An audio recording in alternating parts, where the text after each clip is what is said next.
Now, the Liquor Products Amendment Bill, which has been at the President's office since 2016, includes, amongst other proposals, the limiting of advertising of liquor products in all forms of media, especially television. Now, the question is, will a ban on alcohol advertising have an effect on the country that's the sixth biggest drinking nation in the world, especially with underage drinking? Well, the Association for Alcohol Responsibility and Education, aware.org CEO Ingrid Louw, joins me now to tell us about the industry's move towards responsible alcohol advertising. Thanks so much for joining us and welcome to the program. Good afternoon. Thank you for having me. All right, so this new code that you've established, is this a preemptive move to say to the President and government that the industry can regulate itself and that this bill perhaps is a step too much? Peter, we've always had a code. There has been a code in play for quite a while. It sits under the Advertising Regulatory Board, which used to be the old Advertising Standards Authority of South Africa. This code, this version of the code is really a reworking and a revamping, and we've broadened the scope of the code. And yes, I suppose in a way we're saying to government, we can self-regulate. There's no need to regulate beyond that, but we're doing it in conversation with government. All right, so tell us some of the highlights of the codes. What's new? Well, I suppose with this version, we've really broadened the spectrum of marketing activities. So if you look at the old code, it mostly speaks to advertising on television, the more traditional media platforms. This one includes, it's got a big focus on digital, on the internet. It includes text messaging, it includes brand promotions, it includes sponsorships, packaging, marketing events. It also goes as far as merchandising and point of sale. So it really covers the broad spectrum of marketing activities when it comes to alcohol products. Particularly in the modern age, I guess. I mean, I suppose when this codes first came out, we weren't so digitally aware. All right, so the other concern has been the way we advertise, particularly to young people. What does the code say about what's good and what's not allowed now?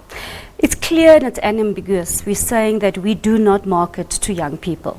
We believe that as an industry, that responsible and moderate consumption of alcohol can be part of a sensible life. And you don't need to abuse it. You don't need to be irresponsible.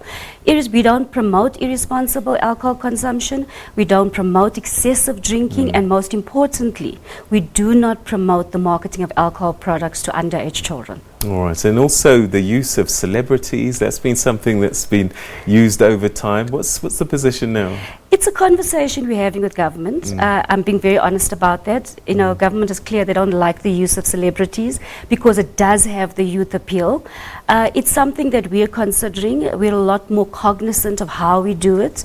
I think the difference comes in with how we use celebrities but tell the stories in a different way, in a more responsible way, in a way that holds the industry accountable.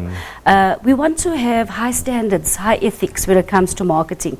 I'm not sure if you've noticed, but I have. You know, the way alcohol adverts are playing out, it's a lot different to what it used to be in the past. They're telling stories in a different way. But what I'm seeing is young people in bikinis and all kinds of... Which ad is that, Peter? I've seen it, and it's these flavored drinks, you know, and it creates an impression of, if you drink this, life is cool, you know, like Vibe at the beach. Isn't that crossing the line slightly?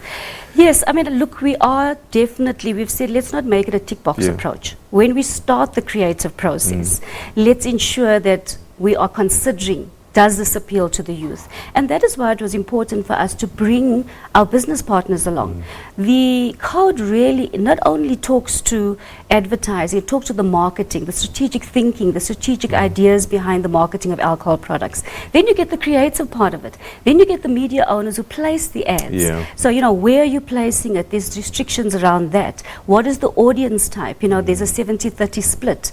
So, you know, we've really made a firm commitment as an industry to market with ethics. We want to take our business partners with us. We want to tell the stories in a different way. We certainly do not want to appeal to young people because we do believe that if we are irresponsible now, that actually allows for an irresponsible culture of drinking in South Africa, and that's not what we promote. And I would imagine the time that these ads play out must be quite important. One of the things that I've noticed over time is that sometimes television standards are much more stricter than on radio, and I wonder if that's something that's you've taken into cognizance, because I could be driving in a car with my kid in the morning and you hear things on radio that you wouldn't see on television at the same time. The 70-30 rule applies. Obviously there's a watershed period, and that applies for radio and for television. And then beyond that, you've got to apply the 70-30% rule. So if your audience is 70% adult, then you play the ad. It's impossible, Peter, to keep it from the young people because they're part of the family. They sit in front of the TV with their parents, or as you said, they're in the car, you know, going to school or whatever the case might be, or just going to a dinner in the evening. So we do have very clear provisions in that regard, and we expect our members to abide by that, and the media owners, by the way. So are all the members party to this code? Because if I'm not a member, then what? So yes, absolutely. It's all the members of aware.org, which, as you know, are the manufacturers, the producers of alcohol, distributors of alcohol, and then we've got most of the big retailers. As a member of aware.org, they subscribe to this code. And then there's sanctions if they don't abide by the rules. Do you I mean, so underage drinking we've dealt with, but, you know, alcohol can be abused. What's the message in terms of trying to discourage the abuse of alcohol? You know, the code is just one of the strategies that we employ. You know that we run education and awareness campaigns. The second part of that is the targeted program interventions. And the third pillar is the code. How do we market it in a responsible way? I'll give you a sneak peek into the next few months. We're looking to launch an anti-binge drinking campaign because we're very clear as an industry. We do not encourage excessive and irresponsible drinking. We believe that if we drink responsibly, we can have a healthy lifestyle and we can enjoy it into the future. All right, 6th biggest drinkers in the world.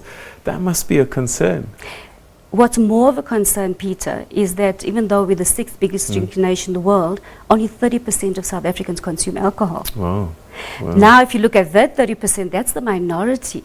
So what we're saying is that the minority, a big portion of the minority, is drinking irresponsibly and drinking excessively. That's our target audience. Those are the people that we need to teach to be more responsible. All right. Remind us again why this code is important and what you hope it'll do. We hope that it will take the industry and take South Africa along to developing a responsible drinking culture in South Africa. South Africans need to make healthy choices, and especially healthy drinking choices, and that's where we're aiming to be. All right, Ingrid Louw, thanks very much indeed for sharing your thoughts with us and highlighting this new code. Let's hope it does have an impact. Thank you so much. All right, we're going to take a quick